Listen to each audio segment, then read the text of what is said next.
Welcome to నాతో పాటు. మన ఇండియాలో 2-3 డేస్ మంచిగా తిరగాలి, ఏం భయం లేకుండా బడ్జెట్లో అని ఏమైనా ప్లేస్ కోసం వెతుకుతుంటే ఇది బెస్ట్ ప్లేస్. మన సౌత్ ఇండియన్స్కి పర్టికులర్గా ఒక ప్రాబ్లం ఉంటుంది. అదేంటంటే ఎక్కడికైనా తిరగడానికి వెళ్ళాలంటే ఎవరైనా మోసం చేస్తారేమో, లాంగ్వేజ్ రాదేమో, ఒక్కో ప్లేస్ ఒక్కో చోటు ఉంటుంది, ఎక్కడైనా మిస్ అయిపోతామేమో అన్న ఒక భయం వల్లే చాలా వరకు ఎక్కడికి తిరగడానికి వెళ్ళరు. అలాంటి ప్రాబ్లం ఏం లేకుండా ఇదేముంది, ఒకే చోట అన్నీ ఉంటాయి. ఏక్తా నగర్ అన్న ఒక ప్లేస్లో స్టాచ్యూ ఆఫ్ యూనిటీ ఉంటుంది. స్టాచ్యూ ఆఫ్ యూనిటీ ఏముందిరా అదో బోరింగ్ ప్లేస్ అని అనుకునే వాళ్ళకి ఇంకోటి, స్టాచ్యూ ఆఫ్ యూనిటీ అంటే కేవలం స్టాచ్యూ ఆఫ్ యూనిటీ మాత్రమే కాదు, స్టాచ్యూ ఆఫ్ యూనిటీకి హైలైట్ చేయడానికి ఏక్తా నగర్ అన్న ఒక విలేజ్ మొత్తం ఎన్ని టూరిస్ట్ స్పాట్స్ క్రియేట్ చేశారంటే ఎస్, ఇది మస్ట్ విజిట్ చేయాల్సిన ప్లేస్. నేనేదో దీన్ని హైలైట్ చేస్తున్నా, ప్రమోట్ చేస్తున్నా అనుకోమాకండి. దీన్ని ప్రమోట్ చేసి హైలైట్ చేసి నాకేం రాదు ఒక్క వీడియోతో. అండ్ ఇప్పటికే చాలా టైం వేస్ట్ చేశాను. ఒకవేళ ఎవరైనా వెళ్ళాలనుకుంటే వాళ్ళకి చాలా ఇన్ఫర్మేషన్ ఉంటుంది. ఫస్ట్ థింగ్ ఏంటంటే, ఇక్కడికి వెళ్ళాలంటే అన్నిటికీ టికెట్స్ ఉంటాయి. ఆన్లైన్ బుక్ చేయడం బెస్ట్ ఆప్షన్. ఆన్లైన్లో అవైలబుల్ ఉంటాయి. SOU.in అంటే స్టాచ్యూ ఆఫ్ యూనిటీకి షార్ట్ ఫామ్ SOU కదా. SOU.inలోకి వెళ్తే అక్కడ అన్ని టికెట్స్ అవైలబుల్ ఉంటాయి. పర్టికులర్గా స్టాచ్యూ ఒక్కటి చూడడానికి, స్టాచ్యూకి ఏంటంటే 3 కైండ్ ఆఫ్ టికెట్స్ ఉంటాయి. ఒకటి లోవెస్ట్ రేంజ్ ఏంటంటే 150కి ఎంట్రీ టికెట్. ఊరికే మనం ఫుట్ వరకు వెళ్ళొచ్చు, కానీ పైన వ్యూవింగ్ గ్యాలరీ నాట్ అలౌడ్. అందుకని 380 tickets medium range, viewing gallery కూడా అలౌ చేస్తారు. థర్డ్ ఏంటంటే ఎక్స్ప్రెస్ టికెట్స్, అది 1050 ఉంటుంది. నేను చెప్పేది ఏంటంటే medium range 380 will be the best option. Statue చూడాలంటే అట్లీస్ట్ 2 hours పడుతుంది. ఈవెన్ దో అక్కడ అన్ని లిఫ్ట్స్, ఎక్సలేటర్స్ అన్నీ ఉన్నా కానీ 2 hours పడుతుంది. మెయిన్ ఆ టైం చూసుకొని వెళ్ళాలి. ఆ షిప్ ఒకటి కనిపిస్తుంది కదా, దాంట్లో కూడా తిరగచ్చు, దాంట్లో కూడా టికెట్ ఉంటుంది. ఇంకా మీరు టికెట్ బుక్ చేసేటప్పుడే ప్రొజెక్షన్ మ్యాపింగ్ అన్న ఒక ఆప్షన్ ఉంటుంది, దానికి టిక్ చేయండి. సాయంత్రం 7 o'clockకి ఆ స్టాచ్యూ మీద లేజర్ లైట్స్తో ఒక చిన్న షో లాంటిది చేస్తారనమాట. దాన్ని అలో చేస్తారు ఆ టిక్ కొడితే. ఇంకా ఏంటంటే దీంతో పాటు ఇక్కడ చాలా ప్లేసెస్ ఉన్నాయి. స్టాచ్యూ ఫస్ట్ ఏదో ఆ స్పాట్ అన్నమాట. స్టాచ్యూ కన్నా చాలా ఎంజాయ్ చేసే ప్లేసెస్ ఏంటంటే గ్లో గార్డెన్ అన్న ఒకటి ఉంటుంది. దానిలో కూడా సపరేట్ టికెట్స్ ఉంటాయి, దాని టికెట్స్ చూసుకోండి. ఇంకా ఒక జూ ఉంది, ఇంటర్నేషనల్ కైండ్ ఆఫ్ జూ. నేను చెప్పాను కదా ప్రొజెక్షన్ మ్యాపింగ్ అన్నది, చూడండి వీడియో కనిపిస్తుంది. ఇలా స్టాచ్యూ మీద లైట్స్ వేసి ప్రొజెక్షన్ మ్యాపింగ్ చేస్తారు. దాంట్లో కూడా 2 ఆప్షన్స్ ఉన్నాయండి. అక్కడ హెలీప్యాడ్ నుంచి చూడొచ్చు, ఒకటేమో అక్కడి నుంచే చూడొచ్చు. మ్యాక్సిమం అక్కడ స్టాచ్యూ దగ్గర నుంచి చూసే ఆప్షన్ చేసుకోండి. ఇది గ్లో గార్డెన్కి సెపరేట్ టికెట్స్ ఉంటుంది. ఇది 150 అంత ఉంటుంది, ఎక్కువ ఏమి ఉండదు. ఇక్కడ చాలా బాగుంది మ్యూజిక్ అండ్ ఆల్. నేను మ్యూజిక్ వేయట్లేదు ఎందుకంటే నాకు కాపీరైట్ ప్రాబ్లం వస్తుంది అనేసి. మేము ఫస్ట్ డే అహ్మదాబాద్ నుంచి వెళ్ళాము. అంటే మేము గుజరాత్లోనే ఉండేది, సో మాకు నియర్ బై అహ్మదాబాద్. మన ఆంధ్ర నుంచి వచ్చేదైతే వడోదరా నుంచి వెళ్ళొచ్చు. వడోదరా నుంచి జస్ట్ 30 kilometers ట్రైన్స్ ఉంటుంది, ఎర్లీ మార్నింగ్ ట్రైన్స్ ఉంటాయి, హాయిగా వెళ్ళొచ్చు. ఇంకా పర్టికులర్గా వీకెండ్స్లోన ఒక హెరిటేజ్ స్పెషల్ ట్రైన్ ఒకటి ఉంటుంది, అది చాలా బాగుంటుంది. కొంచెం కాస్ట్లీ ఉంటుంది. ఎవరైనా చూడాలనుకుంటే ఆ ట్రైన్లో బుక్ చేయండి. వీకెండ్స్లోనే ఉంటుంది, సాటర్డే సండే ఉంటుంది. ఆ ట్రైన్లో సెల్ఫీ పాయింట్, డైనింగ్ ఏరియా అంటే సపరేట్ స్పెషల్ ట్రైన్ అనమాట. నార్మల్ ట్రైన్స్ కూడా ఉంటాయి వెళ్ళాలనుకుంటే, అది బిట్ కాస్ట్లీ అనుకుంటే. ఇంకా ఉండడానికి ఆప్షన్స్ కూడా 3 కైండ్ ఆఫ్ ఉంటాయి. రిచ్ వాళ్ళకి పెద్ద పెద్ద హోటల్స్ వగేరా కూడా ఉన్నాయి. ఇది టూరిస్ట్ స్పాట్ కదా, ఇక్కడ లేనిది అన్నట్టు ఉండదు, చాలా మంచి మంచి హోటల్స్ కూడా ఉన్నాయి. ఇంకా మీడియం రేంజ్లో రిసార్ట్స్ లాంటివి కూడా ఉన్నాయి. ఇప్పుడేముంది, ఆన్లైన్ బుకింగ్ చేసుకొని వెళ్ళిపోవడమే. ఇంకా యూట్యూబ్లోనే మీకు సగం వరకు ఇన్ఫర్మేషన్ దొరుకుతుంది ఎక్కడ ఉండాలా అనేసి. ఏం కష్టపడాల్సిన, కంగారు పడాల్సిన అవసరం కూడా లేదు. ఇంకా హోమ్ స్టేస్, ఇక్కడ హోమ్ స్టేస్ కూడా చాలా ఉన్నాయి. విలేజ్ ఒకేసారి విలేజ్లో ఇన్ని కట్టేశారు కాబట్టి చీప్గా 1500 నుంచి అవైలబుల్ హోమ్ స్టేస్ కూడా ఉన్నాయి. ఇక్కడ హాయిగా వెళ్ళొచ్చు, ప్రాబ్లమే ఉండదు. ఒక మంచి విషయం చెప్పడం మర్చిపోయాను నేను. పర్టికులర్గా మనం ఎక్కడ కంగారు పడాలంటే, మనకు ఎక్కడికైనా బయటకు వెళ్ళినప్పుడు మనీ ఆటోస్కి ఖర్చు అయిపోతూ ఉంటాయి ఎక్కువ వరకు, క్యాబ్స్ కానీ ఆటోస్ కానీ. ఇక్కడ రైల్వే స్టేషన్ దిగంగానే ఏసీ బస్సెస్ అవైలబుల్ ఉన్నాయి, free of cost. Statue of యూనిటీకి అనేసి రైల్వే స్టేషన్ దగ్గర నుంచి ఫ్రీ ఆఫ్ కాస్ట్గా ఏసీ బస్సెస్ ఉంటాయి. అక్కడ మొత్తం తిప్పడానికి ఇక్కడ చాలా అంటే చోట ఉన్నాయి కదా. జూ ఉంది, మియావాకి ఫారెస్ట్, ఏక్తా మార్ట్ అని, ఏక్తా మాల్ అని, ఏక్తా నర్సరీ అని, ఎన్ని ఉన్నాయో నేను చెప్పనీకి రావట్లే. పెట్ జోను ఒక షీట్ పెట్టుకోవాలన్నమాట. అన్ని చోట్ల తిరగడానికి free of cost AC buses అన్నీ దగ్గరే ఉంటాయి.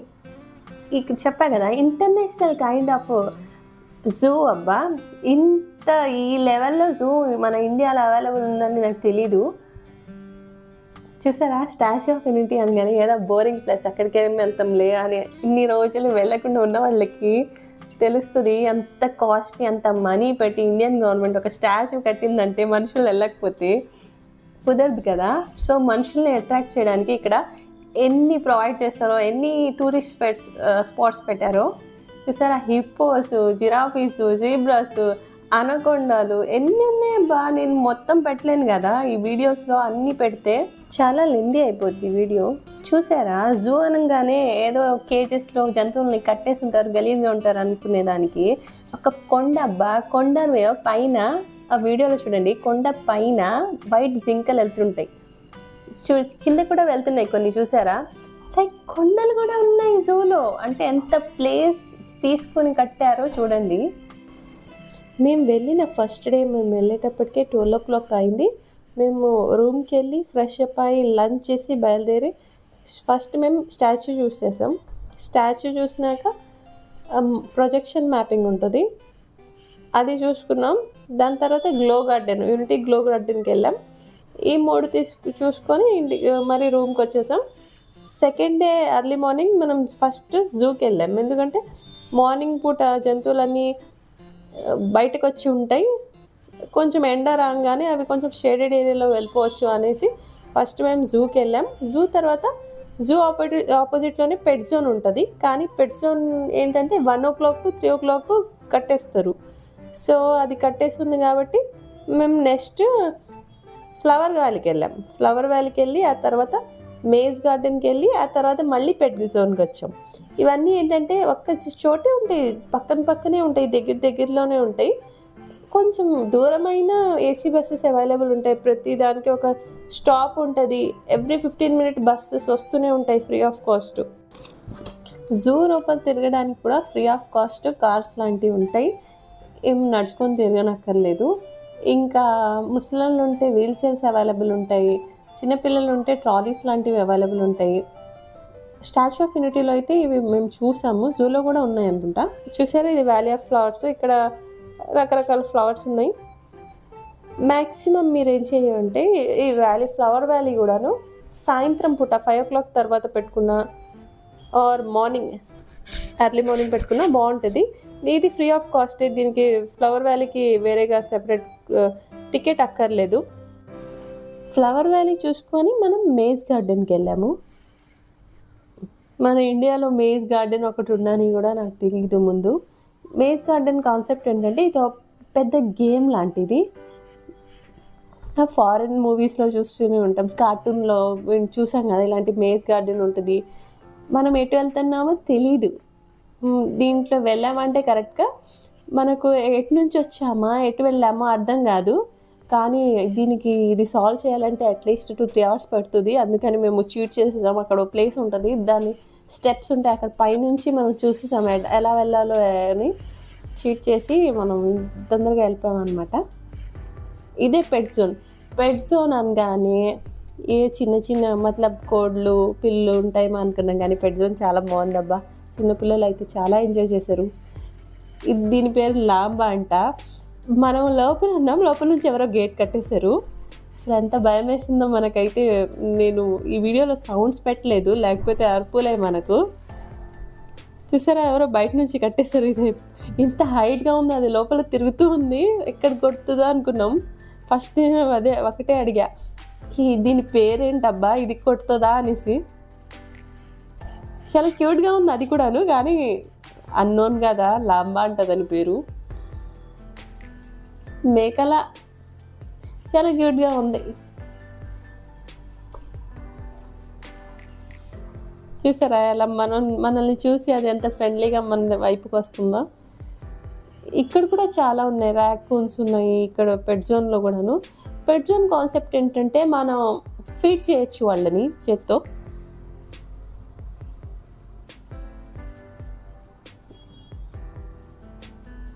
ఇవన్నీ మన ఇంట్లో పెట్ యానిమల్స్ అనేసి. ఇక్కడ కూడా పిల్లలు బాగా ఎంజాయ్ చేశారు. దాని తర్వాత న్యూట్రిషన్ పార్క్ వెళ్ళాం. చిన్నపిల్లలకి న్యూట్రిషన్ పార్క్ చాలా చిన్నపిల్లలు అంటే 10 years లోపు పిల్లలు బాగా ఎంజాయ్ చేస్తారు. ఇక్కడ టాయ్ ట్రైన్ ఉంటుంది. ఇక్కడ కూడా పెద్ద కాన్సెప్టే ఉంది. ఇక్కడికి వెళ్ళేటప్పటికి నా ఫోన్ ఛార్జింగ్ మొత్తం అయిపోయింది. పొద్దున్న నుంచి పాపం యూస్ చేసి చచ్చిపోయింది నా ఫోను. ఫొటోస్ తీశారు 1% ఛార్జింగ్లో. న్యూట్రిషన్ పార్క్ ఇలా ఉంటుంది. ఇంతే. మా సెకండ్ డే ఎండ్ అయిపోయింది. థర్డ్ డే మార్నింగ్ మనం ఎలా స్టార్ట్ చేసామంటే river rafting, dinosaur park, Miyawaki forest, butterfly park, ఇవన్నీ ఒక సైడ్ నెక్స్ట్ మేము వదిలేసిన ఒక సైడ్ మొత్తం థర్డ్ డే కవర్ చేసుకున్నాం. మియావాకి ఫారెస్ట్ అనేసి, బటర్ఫ్లై గార్డెన్, అవి ఇవి అనేసి. చూసారా రివర్ రాఫ్టింగ్ చాలా బాగుంటుంది. అంటే చిన్నపిల్లలతో వెళ్ళేది అయితే స్కిప్ చేసేయండి. రివర్లో మేము ఫస్ట్లో చూపించా కదా అక్కడ షిప్, అది చేయొచ్చు. లేకపోతే లాస్ట్లో నేను ఒక ట్యాగ్ పెట్టాను. మేము వెళ్ళినప్పుడు మాకు తెలియదు పర్టికులర్గా. ఇక్కడ ఏంటంటే క్రూజ్ షిప్లో, ఒక చిన్న షిప్లో నైట్ డిన్నరు అలాంటి అవైలబిలిటీస్ కూడా ఉన్నాయి. నేను అక్కడ కనిపించింది నాకు, ఇది మీకోసం అనేసి పెట్టాను. మిగిలినవన్నీ నేను నేమ్స్ పెట్టేశాను, మరీ వీడియో లెందీ అయిపోద్ది అనేసి. ఇంకా మీకు ఏమైనా డౌట్స్ ఉంటే కామెంట్ చేయండి, ఫీల్ ఫ్రీ. అండ్ టికెట్స్ అన్నీ ఇలా ఉంటాయి. Bless me with your subscribe.